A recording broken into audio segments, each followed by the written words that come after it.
خاص طور پر جو ان کی آنکھ کے حوالے سے معاملہ ہے کہ ان کی ایک وین بند ہوئی ہے، اس قسم کا ڈاکٹر جو ہے پمز ہاسپٹل کے اندر تو موجود ہی نہیں ہے، تو جب ڈاکٹر ہی موجود نہیں ہے تو پھر ان کا علاج کیسے ہوگا؟ صحیح. انہوں نے چھپا کے عمران خان صاحب کو پمز ہاسپٹل میں لے کر آئے، جس میں نہ فیملی کو بتایا گیا نہ وکلاء کو بتایا گیا، اور اب ان کے ذاتی معالج کی بھی رسائی نہیں دی جا رہی، ان کا پراپر ٹریٹمنٹ بھی نہیں کیا جا رہا، اور ایک ڈاکٹر انہوں نے کہا کہ اگر اس بیماری کا پراپر علاج نہ کیا جائے تو کسی بھی شخص کو یہ صحیح. بیماری تو ہو تو اس کی آنکھ جو ہے اس جا میں سکتی ہے، اس نعیم کی صاحب آنکھ آج کی ضائع ہو سکتی ہے، ملاقات اس کی میں روشنی جا سکتی ہے۔ میں کیا حاصل ہوا؟ ملاقات میں کوئی یقین دہانی آج چیف جسٹس کے ساتھ جو ہوئی ہے اس میں کیا ہوا؟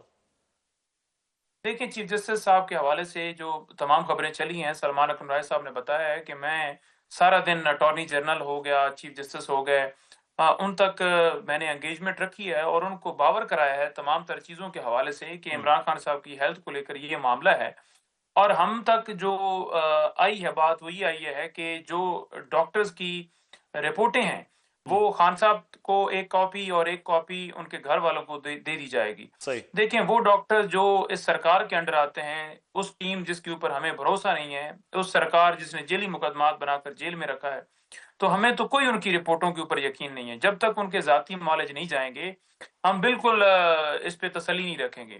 اس لیے پولیٹیکل کمیٹی کا اجلاس 8 بجے شروع ہے کہ اگلا لائحہ عمل بنایا جائے، کیونکہ ہم نے عدالتی دروازے بھی اور وہاں پٹیالہ کے باہر بیٹھ کے، سپریم کورٹ کے باہر بیٹھ کے، ہر جگہ پر آواز بلند کر کے ہر طرح سے کوشش کی ہے کہ خان صاحب کا جو حق ہے، یہ حق مانگ رہے ہیں، لائحہ کوئی ہم عمل ناجائز چیز نہیں آپ مانگ کریں، رہے۔ آئندہ کا لائحہ عمل میں آپ کے اوپر بڑی تنقید ہوتی ہے کہ اڈیالہ کے باہر آپ بیٹھیں، جیسے آپ نے خود کہا، اور پھر اٹھ جاتے ہیں کہتے ہیں کہ آئندہ کا لائحہ عمل بنائیں گے، سپریم کورٹ جاتے ہیں، سپریم کورٹ کے باہر بیٹھتے ہیں، پھر اٹھ جاتے ہیں کہتے ہیں کہ آئندہ کا لائحہ عمل بنائیں۔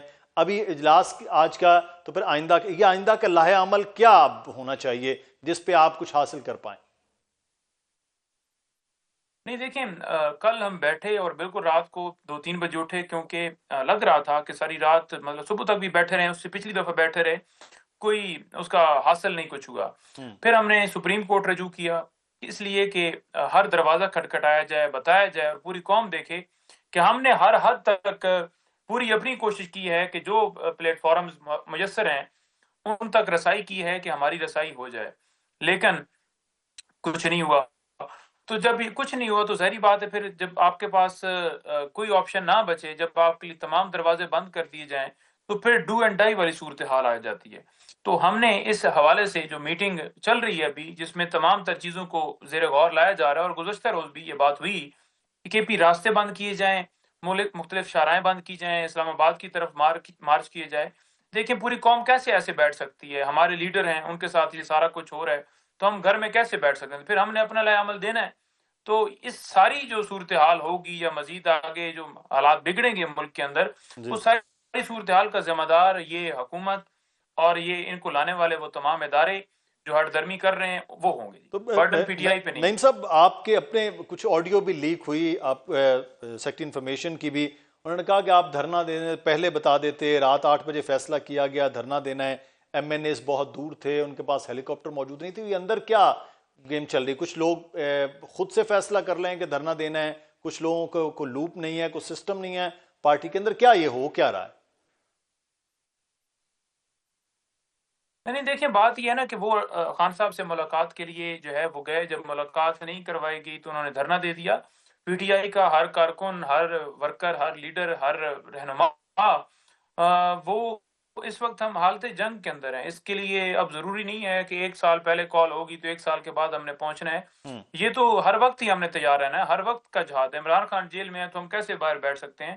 رات کو جو کال دی گئی تھی کہ آپ تمام لوگ جدھر بھی ہیں پہنچ جائیں، تو صبح تک تمام لوگ آسانی سے پہنچ سکتے تھے، رات کوئی 12 بجے پہنچ گیا، کوئی 2 بجے پہنچا، کوئی صبح پہنچ گیا، تو یہ بات نہیں ہے۔ اصل اہم یہ چیز ہے کہ جو عمران خان صاحب تک رسائی ہے وہ کیوں روکی ہوئی ہے، وہ کس قانون کے تحت روکی ہے، ان تک ذاتی معالج کیوں نہیں جا سکتے؟ جب نواز شریف جیل میں تھے ان کے ذاتی معالج کیا جاتے تھے، بلکہ علاج کے لیے وہ لندن چلے گئے تھے اور پھر واپس مڑ کے نہیں آئے۔ تو یہ ایک ناانصافی ہے جس کے لیے 8 فروری جو ہے وہ قریب ہے، 8 فروری بھی قریب ہے جس پہ آپ لوگوں نے احتجاج کہہ رکھا ہے، ابھی عمران خان تک رسائی نہیں ہو رہی ہے۔ لائحہ عمل آپ کہہ رہے ہیں، وہ کس قسم کا لائحہ عمل ہو سکتا ہے جو آپ ڈو اینڈ ڈائی کی بات کر رہے ہیں؟ وہ ڈو کیا ہے اور کس طرف ڈائی کی سچویشن بنتی ہے؟ نعیم صاحب دیکھیں ڈو اینڈ ڈائی دو آپشنز ہی ہیں نا جی کہ سڑکیں تمام راستے بند کر دی جائیں, تمام شرائیں بند کر دی جائیں, پورا ملک چوک کر دیا جائے, تو جی پورا ملک چوک کر دی جائے, اس کی تمام سڑکیں بند کر دی جائیں.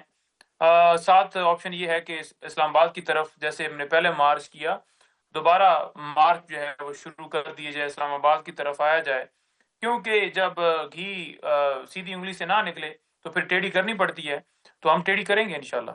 تو آپ جو ہے وہ پہلے بھی انگلی ٹیڑھی کر چکے, یہاں احتجاج بھی ہوا, الٹا پہ مقدمات ہوئے, نومبر کے جو معاملات ہوئے اس پہ ذمہ داری بھی آپ پر ڈالی گئی, 9 مئی کے بعد ایک بڑا وہ بھی اس کو کہا گیا کہ آپ نے نقصان پہنچایا ریاست پر, تو پھر آپ اس طرف جو ہے وہ جا رہے ہیں, یہ پھر دوبارہ سے اسی حالات میں پیچھے بات چیت میں معاملات آگے نہیں بڑھ پائیں گے؟ دیکھیں ریاست پہ نقصان 53 ارب روپے کی کرپشن جو آئی ایم ایف نے نکالی وہ ہے, ریاست پہ نقصان مقرر وقت کے اندر الیکشن نہ کروانا, ریاست پہ نقصان عوام کا مینڈیٹ لوٹنا, 26ویں ترمیم کرنا, 27ویں ترمیم کرنا, ججز کو یرغمال بنانا, لوگوں کو اغوا کرنا, لوگوں کو اٹھانا, لوگوں سے پریس کانفرنس کروانا, اکانومی کا بیڑا غرق کرنا, مزدور کو مارنا, عام آدمی کو مارنا, انصاف نہ دینا. ریاست کا نقصان تو یہ ہے, لوگوں پر گولیاں چلانا. یہ ریاست کا نقصان تو نہیں ہے کہ ہم اپنے حق کے لیے نکلیں اور ہمارے اوپر گولیاں چلا کے الٹا ہمیں کہا جائے کہ یہ ریاست کے خلاف نکلے, انہوں نے انتشار پھیلا دیا. 9 مئی کو بھی اپنے لوگ پلانٹ کر کے گاڑیوں سے اتر رہے تھے اور سارا 9 مئی ایک فالس فلیگ آپریشن ہمارے خلاف یہ کرنے کے لیے ساری کارروائی کیا گیا. 26 نومبر پہ بھی ملبہ ہم پہ ڈالا گیا کہ ساری دنیا کو پتا ہے کہ ناحق قید عمران خان صاحب اور عوام کا مینڈیٹ لوٹا گیا ہے, لوگوں کے بنیادی حقوق سلب ہیں, ہم قانون اور انصاف کی سربلندی کے لیے سڑکوں پر آتے ہیں. ابھی بھی ہمارا مطالبہ دیکھیں نا کہ ہم بیٹھ رہے ہیں, پوری دنیا گواہ نہیں ہے کہ ہم نے ہر اربہ اپنایا کہ خان صاحب تک ان کے ڈاکٹرز کی رسائی ہو جائے. کہتے ہیں جی خان صاحب سیاسی گفتگو کرتے ہیں, ڈاکٹرز نے تو کوئی سیاسی گفتگو نہ پہلے کی ہے نہ وہ بعد میں کریں گے. ان تک پر ایکسیس نہ دینا واضح ثبوت ہے کہ یہ ہٹ درمی ہے, یہ طاقت کے نشے کے اندر دوست ہیں, جو دکھائی جا رہی ہے کہ ہمیں کوئی حکومت جو ہے وہ اب ڈاکٹرز کو رسائی دیتی ہے, ان کے معالج کو دیتی ہے. یہ معاملات آگے دیکھتے ہیں کہ کس طرح سے بندے. بہت شکریہ نعیم حیدر پنجوتا صاحب ہمارے ساتھ موجود, پاکستان تحریک انصاف کے رہنما, اور آج کی ملاقات کے بعد معاملات کہاں اور کس جانب بڑھتے ہیں چیف جسٹس کی ملاقات کے بعد, یہ اگلے آنے والے میں دیکھتے ہیں. اور یہاں پر ایک چھوٹا سا بریک لیتے ہیں, بریک کے بعد واپس آئیں گے. ایک اور بڑا اہم معاملہ ہے کراچی میں ایم کیو ایم اور پاکستان پیپلز پارٹی آمنے سامنے. جوڈیشل انکوائری کا تو اعلان ہوا, کیا ایم کیو ایم مطمئن ہے؟ بریک کے بعد. ثانیہ گل پلازا میں قیمتی جانوں کے چراغ گل ہو گئے لیکن سیاسی جماعتوں کی روش نہ بدلی. واقعے کے بعد پاکستان پیپلز پارٹی اور ایم کیو ایم کے درمیان الزام تراشیوں کا ایسا سلسلہ شروع ہوا جو ابھی تک جاری ہے. ثانیہ کے فوراً بعد ایم کیو ایم کی جانب سے مختلف مطالبات سامنے آنے لگے, جن میں ایک مطالبہ یہ بھی تھا کہ کراچی کو وفاق کا حصہ بنا دیا جائے. پاکستان پیپلز پارٹی کے مطابق ایم کیو ایم کی بے جا تنقید اور مطالبات نے ایک قومی ثانیہ کو سیاست کی نظر کیا, تو گزشتہ روز سندھ حکومت نے ثانیہ کی جوڈیشل انکوائری کا اعلان بھی کر دیا. لیکن ایم کیو ایم کے مطالبات کا سلسلہ پھر بھی تھم نہ پایا اور اب ثانیہ گل پلازا کے وفاق کی سطح پر تحقیقات کا مطالبہ بھی سامنے آ رہا ہے. ایم کیو ایم کی جانب سے مسلسل بڑھتے ہوئے مطالبات پر میئر کراچی مرتضی وہاب کہتے ہیں کہ کیوں ایم کیو ایم خوش نہیں ہوگی. کھالیں جمع کرنے اور کھینچنے والوں سے امید نہ رکھیں. وفاقی حکومت سے بھی انہوں نے کچھ گلے شکوے کیے, یہ بھی ملاحظہ کیجیے گا. ایکسپیکٹ کرتے ہیں لوگوں سے چندہ مانگتے ہیں, جو چندہ مانگتے ہیں کھالیں جمع کرتے ہیں, کھالے کھینچتے بھی ہیں, آپ ان سے ایکسپیکٹ کرتے ہیں وہ اس طرح کی چیزیں کریں؟ چھوڑ دیجئے ان کو. ایم کیو ایم جو ہے آپ کچھ بھی کر لیں گے نا وہ خوش نہیں ہوں گے. آپ مجھے بتائیں اس پورے معاملے پہ وفاقی حکومت سے کوئی سٹیٹمنٹ آپ نے دیکھا؟ میرا فون میرے پاس ہے, مجھے تو وزیر اعظم کا فون نہیں آیا. یہ تاجر اربوں روپے ٹیکس جمع کراتے ہیں, مجھے کوئی چیز کوئی سپورٹ ان کی جانب سے نہیں نظر آئی. ناظرین, ایک قومی ثانیہ پر دونوں طرف سے لفظی گولہ باری کا سلسلہ جاری ہے. سوال یہ ہے کہ سندھ حکومت کی جانب سے جوڈیشل انکوائری کے اعلان اور ذمہ داران کے خلاف سخت فیصلوں کے بعد ایم کیو ایم کے مطالبات بڑھ رہے ہیں اور کیوں, اس معاملے پر بات کریں گے. ہمارے ساتھ موجود ہیں متحدہ قومی موومنٹ پاکستان کے سینئر رہنما حیدر عباس رضوی صاحب. بہت شکریہ حیدر بھائی آپ کے وقت کا. جوڈیشل انکوائری کے حوالے سے اب مطالبہ تھا آپ کا, وہ پیپلز پارٹی کہتی ہم نے پورا کر دیا, اب کیا رہ گیا ہے؟ بہت بہت شکریہ میرے بھائی. واقعی رہ تو کچھ بھی نہیں گیا. گل پلازا جل گیا, سامان جل گیا, دکانیں جل گئیں, دکاندار جل گئے, خریدار جل گئے, بچا تو کچھ بھی نہیں.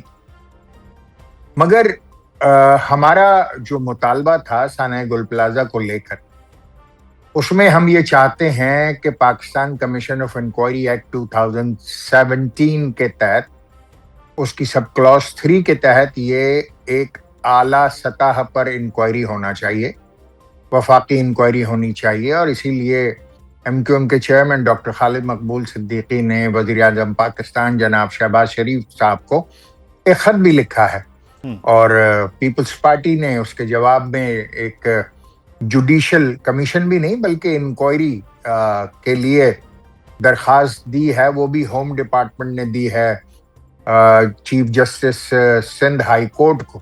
جی تو اب دیکھتے ہیں کہ chief justice Sindh high court کیا جواب دیتے ہیں.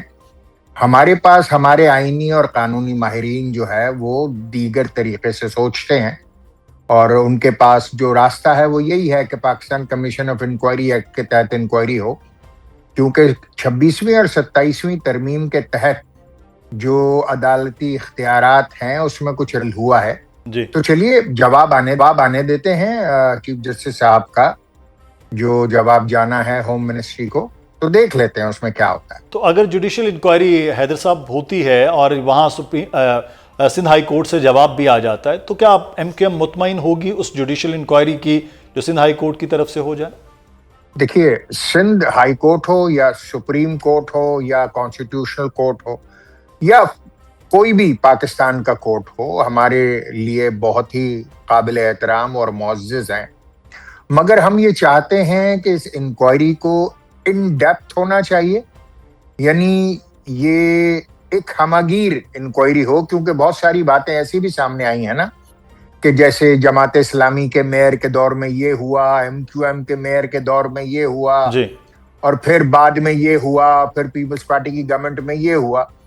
تو یہ ایک تفصیلی انکوائری ہوگی، اور جب تفصیلی انکوائری ہونا ہو تو پھر یقیناً ضرورت اس امر کی ہوتی ہے کہ ایک بڑی وسیع انکوائری ہو جس میں وزیر اعظم پاکستان چاہیں تو سپریم کورٹ سے کسی بھی جج صاحب کو، کسی بھی معتبر ایسے جو نیک نام، بہت ہی انٹیگریٹی جن کی بہت بلند و بالا ہو اور کسی شکوک و شبہات سے بالاتر ہو، ان کو نامینیٹ کریں، یا کسی ایگزیکٹوز میں سے کسی کو کر دیں، یا محافظین پاکستان میں سے کسی کو کر دیں، یا جو تمام ادارے اس میں ہونے چاہیے، مثال کے طور پر پاکستان انجینئرنگ کونسل کو ہونا چاہیے، صحیح. Pakistan council for architecture and town planning کو ہونا چاہیے، این ڈی ایم اے کو ہونا چاہیے، اور اگر کوئی تحقیقاتی ادارے ہیں ایف آئی اے کو ہونا چاہیے، I S I, M I B, کوئی بھی ہونا چاہیے، مگر ایک بڑی اچھی انکوائری ہو تاکہ سب کی جو باتیں ہیں،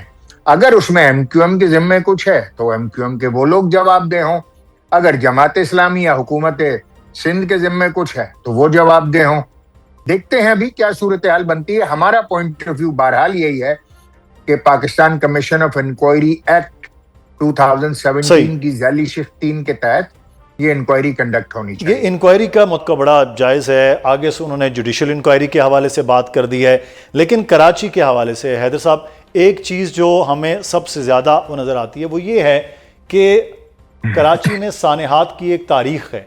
وہ آپ پاکستان پیپلز پارٹی آپ پر الزام لگاتی ہے بلدیہ فیکٹری کا، آپ یہ بات کریں کہ ان کے دور میں یہ ہو گیا.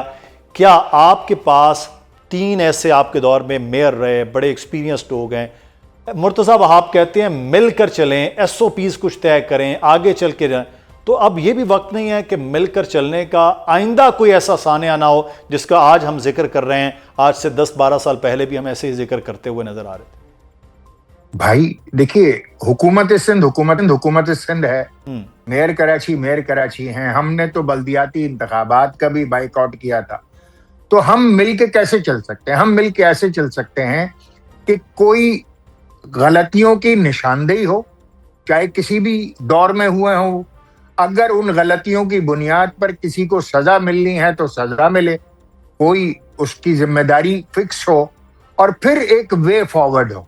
اور انہی تمام چیزوں کے لیے ہمارا جو مطالبہ ہے کہ ایک براڈ بیسڈ انکوائری ہونی چاہیے. صحیح. کیونکہ جو جوڈیشل انکوائری ہے، ظاہر ہے کہ اگر کوئی جج صاحب تعینات ہوں گے تو وہ اپنی مدد کے لیے انہی ایگزیکٹو سے مدد لیں گے جو سندھ کے ایگزیکٹوز ہیں. اب آپ مجھے بتائیے کہ جن پر انتہائی سنگین مجرمانہ غفلت کی کا بوجھ ہے، اب وہی انکوائری انہوں نے بھی پہلے بھی کی،